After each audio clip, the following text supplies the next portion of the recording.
Welcome back to LBB.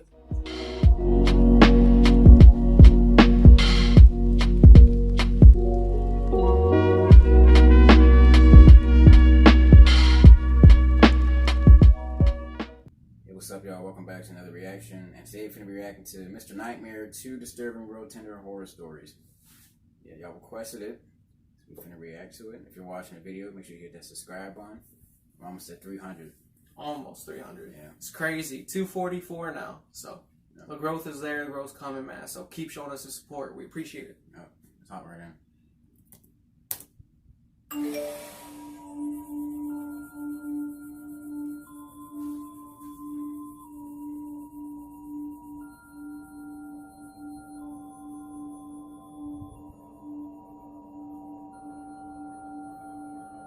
I'll never forget the first time I used Tinder. It was 2015 during winter break when everyone was back home from college. I figured since I didn't have a girlfriend and didn't have much going on, why not try the app that everyone was talking about?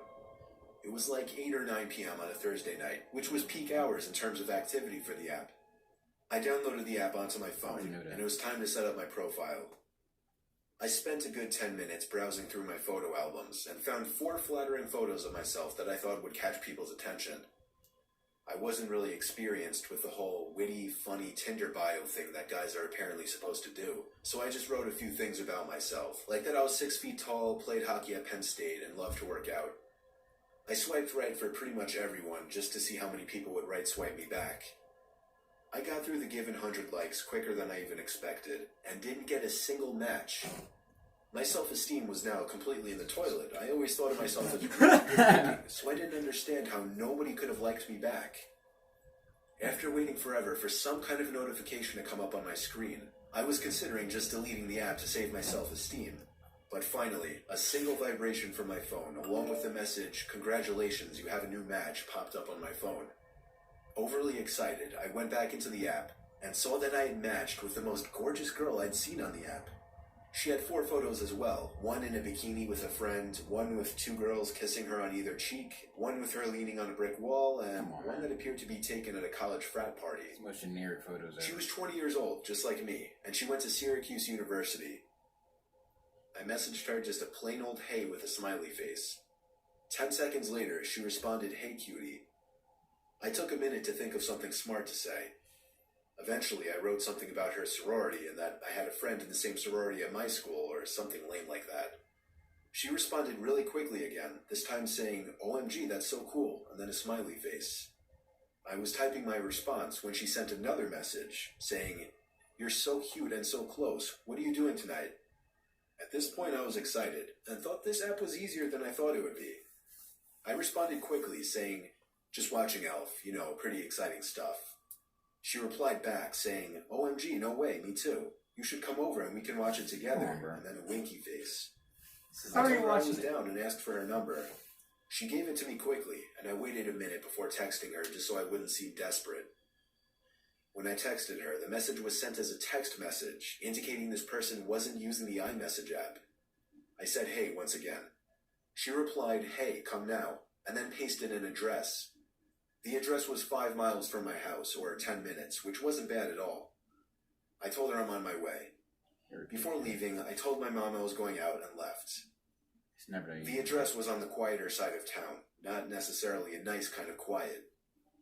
I pulled up to the house. It had a decent location privacy-wise. Across the street were one of those huge pieces of land surrounded by trees that was dug out deep to collect water during rainfall, and the neighboring houses were kind of spaced out.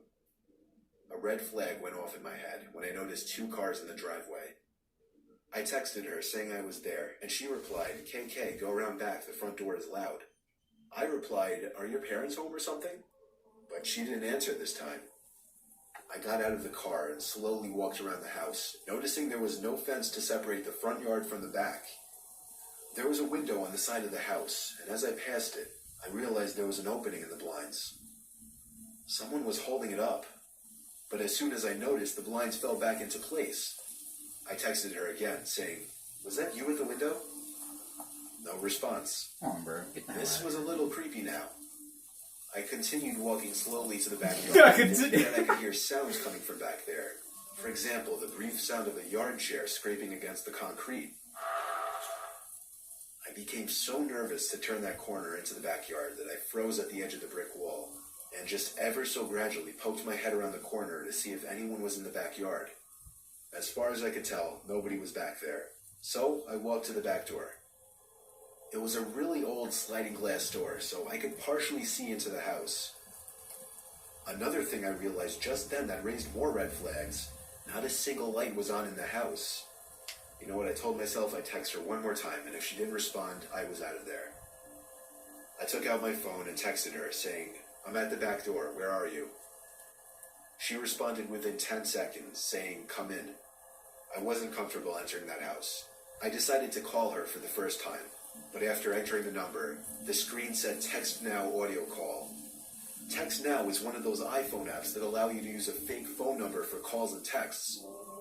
That meant this whole time, whoever this was using a fake phone number. However, the most disturbing part of this was when I heard the sound of a ringtone coming from right behind the glass door, as if somebody were leaning against the wall, hiding. And now as I looked more closely into the house, I could see the glow from a phone screen right next to the door, which confirmed that somebody was hiding there. I didn't run. I tried to draw as little attention as possible by simply walking back around the house in the opposite direction I came from to avoid being seen through the door. When I was out of possible view, I ran full speed to my car and drove home. I didn't check my texts until I got back home. I had 15 new messages waiting for me, about 12 of them asking where'd you go, why'd you leave, come back, and so on. The last 3 were more disturbing, though. The first of the last 3 messages said, "I'm not actually a 20-year-old girl, but I'm sure you figured that out by now." The next one was, "No laws were broken, LOL, good luck." And the last one was, "I know exactly what you look like, and I have your number." I blocked his fake number and went to report and unmatch him on Tinder, but he had already done that. The whole thing was something straight out of a nightmare, but luckily I never got any calls or texts from anyone suspicious, and I was able to forget about it quickly. I've used Tinder a few times since then, but just for fun. I've never actually made an effort to go out and meet anyone from the app ever again. He said, someone peeking through the window, and then I continued back to the... I was on Tinder a few months ago when I was bored. I wasn't looking for anything in particular. Definitely not a relationship, though. Just one of those times to see who swiped me for fun, and having pointless chats. Plus, there was always that chance that a girl would be down to meet up for the night, and, maybe I'd get lucky. That didn't happen this night, though. I was the opposite of lucky. My first 20 or so swipes were full of matches. I sent corny pickup lines to a few of them that I found attractive. However, there was one girl who messaged me first. Her name was Michelle. She was a 23-year-old blonde. She was a solid 9 out of 10, almost unrealistically attractive. Yeah. So the fact that she said hey first was pretty intoxicating, and I was a little intoxicated quite literally already. She was close, too. She know that. Eventually, things were going so smoothly that I decided to try and be ballsy and turn the conversation sexual. That went smoothly as well. So I escalated things even more by getting her number, and then texting her to try and set something up that same night. To my surprise and delight, she seemed really willing, but she wanted to meet out somewhere and hang out first before going back to her place. I was fine with that, and so she seemed to take charge and set up a time and place to meet. She said she wanted to hang in a small park by her house first at 10 o'clock. It was a little odd, but I was down. Oh man, stupid. I literally counted the minutes until around 9:45 when I decided it was time to leave. Before leaving, I sent a quick confirmation text, and she said she was still down to meet. The drive to this small residential park was maybe 10 minutes, so I got there a little early. I walked over to the swing set, the exact point where she wanted to meet. I didn't want to let her know I was early because I thought that might make me seem needy or anxious, so I waited until exactly 10:02 on the dot to text her saying I was there. This was when she stopped responding. 10:05, 10:10, sitting there waiting with no response.